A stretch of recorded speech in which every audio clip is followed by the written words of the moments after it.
اعوذ باللہ من الشیطان الرجیم بسم اللہ الرحمن الرحیم۔ حضرت ابو ہریرہ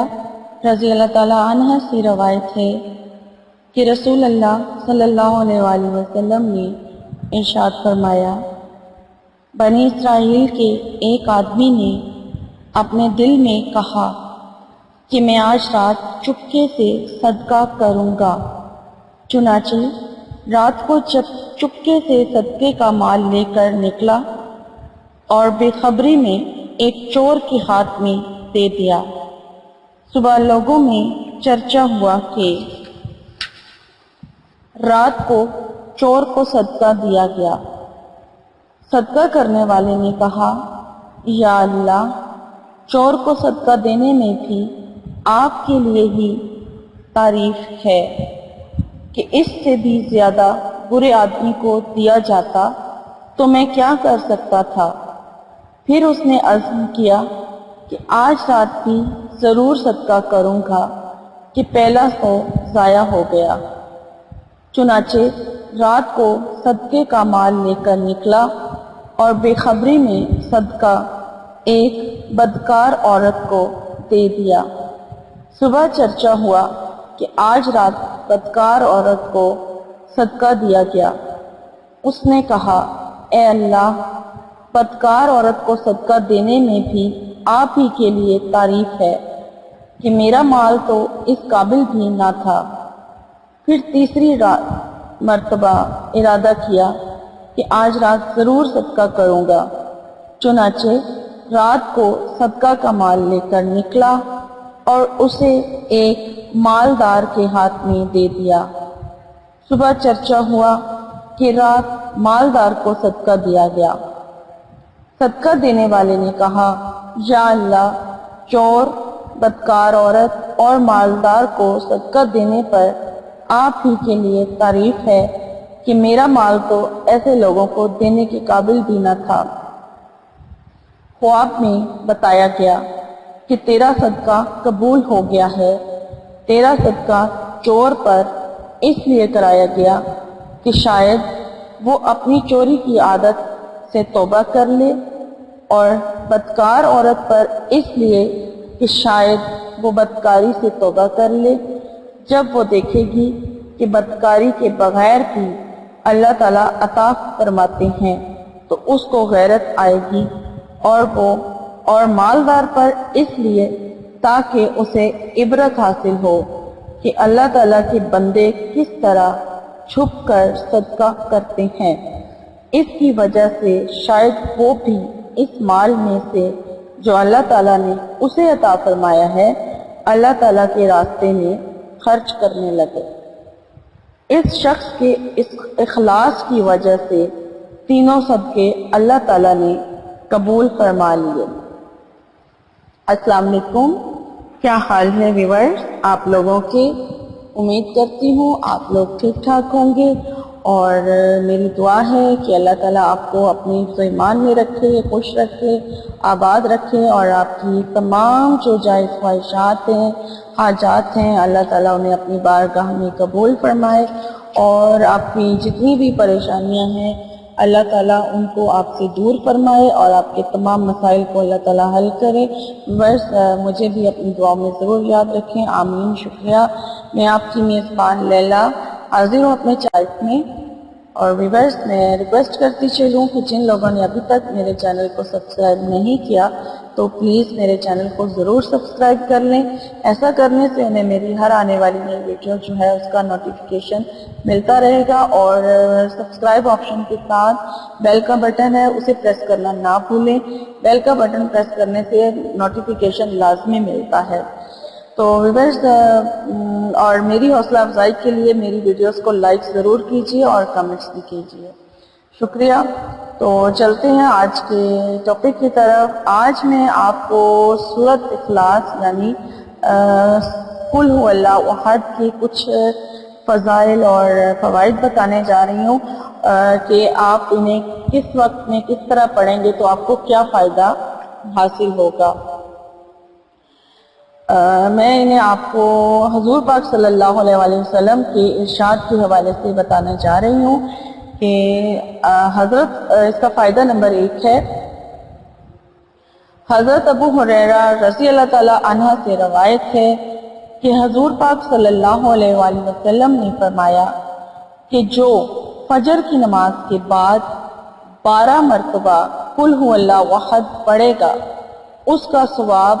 پورے قرآن کی مثل ہوگا، اور اس دن اہل زمین میں سب سے بہتر ہوگا جبکہ وہ متقی ہو، یعنی کہ اس کا متقی ہونا بھی ضروری ہے، اور اگر وہ متقی ہے تو وہ اس دن اہل زمین پر سب سے یعنی کہ بہتر ہوگا۔ اس کا فائدہ نمبر 2 ہے، حضرت علی رضی اللہ تعالی عنہ سے روایت ہے کہ رسول اللہ صلی اللہ علیہ وآلہ وسلم نے فرمایا کہ جو نماز فجر پڑھے اور بات کرنے سے پہلے 10 بار قل هو اللہ احد پڑھے گا تو اس دن وہ سورۃ اخلاص کی برکت سے گناہ سے بھی محفوظ رہے گا اور شیاطین سے بھی بچا رہے گا۔ اس کا فائدہ نمبر 3 ہے، حضرت ابن عباس رضی اللہ تعالی عنہ سے روایت ہے کہ انہوں نے فرمایا، یعنی کہ آپ صلی اللہ علیہ وسلم نے فرمایا کہ جو 4 رکعتوں میں 200 بار یعنی کہ آپ نے 4 رکعت نماز پڑھنی ہے، یعنی نفل ادا کرنی ہے، اور ہر رکعت میں 50 بار سورۃ الفاتحہ کے بعد قل هو اللہ احد کو 50 بار پڑھنا ہے، تو اس طرح کرنے سے اس کے 100 سال یعنی 50 اگلے اور 50 پچھلے سال کے گناہ جو ہیں وہ معاف کر دیے جائیں گے۔ اس کا فائدہ نمبر 4 ہے، حضرت عبداللہ بن عباس رضی اللہ تعالی عنہ سے روایت ہے کہ حضور پاک صلی اللہ علیہ وآلہ وسلم نے ارشاد فرمایا کہ جو عشاء کے بعد 2 رکعت پڑھے اور ہر رکعت میں سورہ فاتحہ کے بعد 15 بار قل هو اللہ احد پڑھے تو اللہ تعالیٰ اس کے لیے جنت میں 2 ایسے محل تعمیر کرے گا جنہیں اہل جنت دیکھنے کی کوشش کریں گے۔ اس کا فائدہ نمبر 5 ہے، حضرت کعب بن احیار رضی اللہ تعالی عنہ روایت ہے کہ حضور پاک صلی اللہ علیہ وآلہ وسلم نے فرمایا کہ جو رات اور دن میں 10 بار قل هو اللہ احد اور آیت الکرسی پڑھنے کی پابندی کرے گا وہ اللہ تعالیٰ کی سب سے بڑی رضا اور خوشنودی کو حاصل کر لے گا، اور وہ انبیاء کے ساتھ ہوگا اور شیاطین سے بھی محفوظ ہوگا۔ اس کا فائدہ نمبر 6 ہے، حضرت ابو ہریرہ رضی اللہ تعالی عنہ سے روایت ہے کہ رسول اللہ صلی اللہ علیہ وآلہ وسلم نے فرمایا جو اپنے گھر پہنچتے وقت الحمدللہ اور قل هو اللہ احد پڑھے گا تو اللہ تعالیٰ اس سے محتاجی کو دور فرما دے گا اور اس گھر کی خیر و برکت بڑھ جائے گی یہاں تک کہ اس کا فیض پڑوسیوں کو بھی پہنچے گا۔ اس کا فائدہ نمبر 7 ہے، حضرت عبداللہ